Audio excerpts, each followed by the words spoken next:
hits your town and the power is out. Your child is diabetic and you need power to keep her insulin refrigerated. You're desperate. But perhaps you're in luck. I have an electrical generator that I'm willing to sell you, and you have the $800 that generators like mine typically cost. The only problem is, I don't want to sell it to you for $800. I want $1,300. Now, as it turns out, my offer would be illegal in a majority of U.S. states, about 34 of which have statutes that prohibit price gouging, a practice that's usually defined as raising prices on certain kinds of goods to an unfair or excessively high level during an emergency. So there's really no question about what the law would do to me if I made an offer like this to you. But even if the law is clear, the moral status of price gouging is not. Is price gouging always immoral? And whether it is or not, should it be illegal? Let's look at the question of morality first. Is asking $1,300 for the generator morally wrong? Of course, you'd rather buy it from me for $800, but there are 3 reasons why my charging a higher price isn't obviously wrong. First, remember, you don't have to buy it from me for $1,300. If that's more than you think the generator is worth, you're free to walk on by. If you do decide to pay, it's because you believe you're getting more value out of the generator than you do from the $1,300 you gave up for it. In other words, you're coming away from the deal with more than you gave up. Second, ask yourself what would happen if I did charge only $800 for the generator. Remember, you aren't the only person who needs electric power in this situation.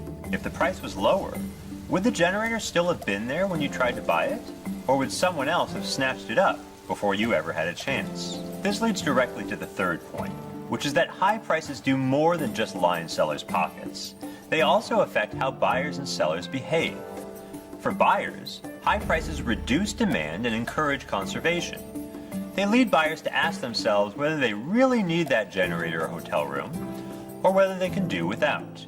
And by doing so, they allow at least some of those resources to be conserved for other people who might need them more, and therefore are willing to pay more. And for sellers, high prices encourage people to bring more goods to where they're needed. If generators can be bought in an area not affected by the hurricane for $800, and resold later for $1,300, that creates a profit incentive for people to bring generators from where they're less needed to where they're more needed, to get them to where they'll do more good for people who need them most. All of this leads to a surprising conclusion. Even someone who can't afford to pay $1,300 for a generator benefits from a system in which sellers are allowed to charge that price. That's because the profit motive that system creates encourages competition, which increases supply, and ultimately drives down prices to a more affordable level for everyone. Now, it's true that when price gouging is legal, some people won't be able to afford the higher prices that result.